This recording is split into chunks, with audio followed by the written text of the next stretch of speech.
इसके पीछे एक कहानी ना कहकर ये कहें कि बहुत बड़ा योगदान है, इसके पीछे बहुत बड़ा योगदान ना कह करके ये कहें कि इसके पीछे कई लोगों ने अपनी जानें गंवाई हैं।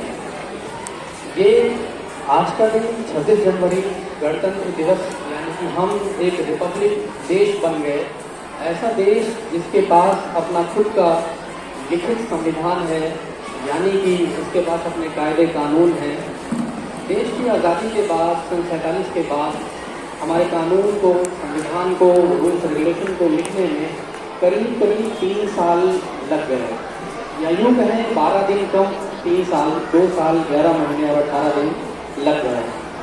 संविधान की 13 कमेटियाँ बनाई गई, उनमें से सबसे ज़्यादा महत्वपूर्ण कमेटी थी ड्राफ्टिंग कमेटी, यानी कि अलग अलग देशों से अलग अलग कानून लिए गए, कहीं से ज़मीनी विवाद के कानून, कहीं से मारपीट के कानून, जो बेस्ट थे पूरे दुनिया में, उसको ले करके हमने अपना एक लिखित संविधान बनाया। और हमें इस बात पे गर्व भी होना चाहिए कि हम पूरी दुनिया के सबसे बड़े रिपब्लिक हैं। हम दुनिया के एक अकेले ऐसे देश हैं जिसके पास सबसे बड़ा लिखित संविधान है।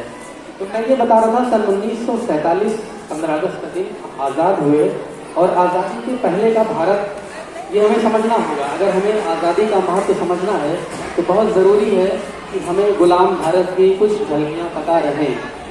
आज़ादी के पहले भारत छोटे छोटे राजाओं, राजघरानों, रजवाड़ों, नवाबों और जमींदारों और रियासतदारों का भारत हुआ करता था। हम एक नहीं थे, छोटे छोटे राजाओं में बटे हुए थे, जैसे राजा बस्ती, इसी तरीके से अलग अलग राजा थे।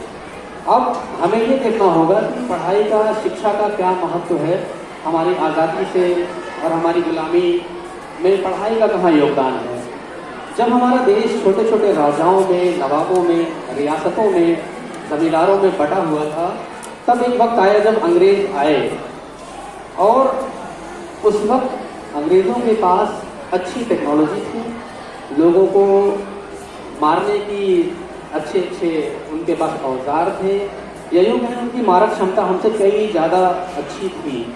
ऐसे में अंग्रेज़ आए और राजाओं के पास वो जाते थे, उन्हें कई दफ़ा वो छोटी पिस्टल गिफ्ट किया करते थे, और वो बताते थे कि हम यहाँ से खड़े होकर काफ़ी दूर किसी को एक शॉट में मार सकते हैं। ये राजाओं को गिफ्ट करना नहीं था, उन्हें डराना था कि आपके पास तलवार हो सकता है हो, आपके पास घोड़े हो सकता है हो, आपके पास अच्छे सैनिक सिपाही हो सकता है हो, लेकिन हम उन्हें बहुत दूर से मारने के लिए सक्षम हैं। धीरे धीरे राजाओं के ऊपर उनका ग्रिप बनता चला गया, राजा उनके यूँ कह लें कि उनके अधीन आते चले गए, उनके अंडर में आते चले गए। और एक वक्त आया जब ईस्ट इंडिया कंपनी की स्थापना हुई और पूरे देश में अंग्रेज हावी हो गए और हम गुलाम हो गए, यानी कि हमारे पास कई तरीके की आज़ादी नहीं थी। जैसे आज हम ये कार्यक्रम कर रहे हैं, स्कूल चला रहे हैं, ऐसे कई तरीके के अधिकार नहीं थे।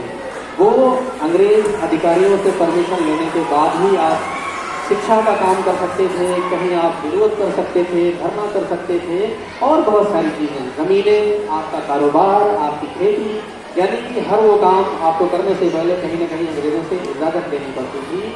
और ये सिलसिला चलता गया, साल दर साल बढ़ता गया। 200 साल की गुलामी के बाद लोगों के अंदर एक इख्तिलाफ आया। कई लोगों ने सैकड़ों ना कहकर हज़ारों ना कहकर लाखों में अपनी जानें गंवाई, झुके नहीं अंग्रेज़ों के सामने। और उसी वक्त द्वितीय विश्व युद्ध भी हुआ, जिसमें अंग्रेज़ थोड़ा कमज़ोर भी हुए। गांधी जी का प्रेशर एक तरफ से भगत सिंह का प्रेशर, और कई परिस्थितियां बनते हुए हम साल 1947 15 अगस्त के दिन आज़ाद हो गए।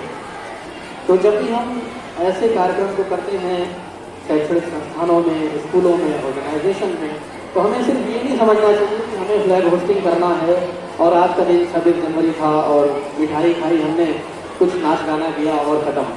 हमें अपने इतिहास को याद करने का ये दिन होता है। हमारे जो लोग इसमें शहीद हुए हैं, उन्होंने अपनी जान गंवाई है, उसके महत्व को समझने का, उसको रिवाइज करने का ये दिन होता है। हमें समझना चाहिए, अपने इतिहास को पढ़ना चाहिए, ताकि फिर कभी ऐसी कोई बात हमारे देश के साथ, हमारे लोगों के साथ ना हो पाए। हम ऐसा ना हो कि कहीं गुलाम हो सकें। इस पूरे प्रकरण में, इस पूरे इतिहास में हमने ही जाना कि अंग्रेज़ों के पास टेक्नोलॉजी थी, वो पढ़े लिखे थे और हमने गुलामी देखी, आज़ाद हुए और अब हमने भी मिसाइलें बना ली, हम भी टेक्नोलॉजी में बहुत आगे हैं।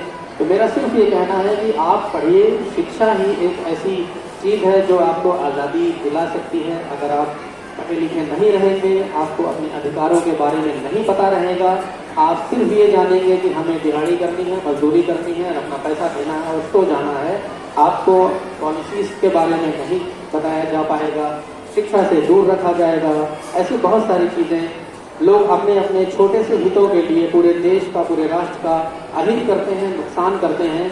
तो मेरा आप सभी लोगों से सिर्फ ये कहना है कि आप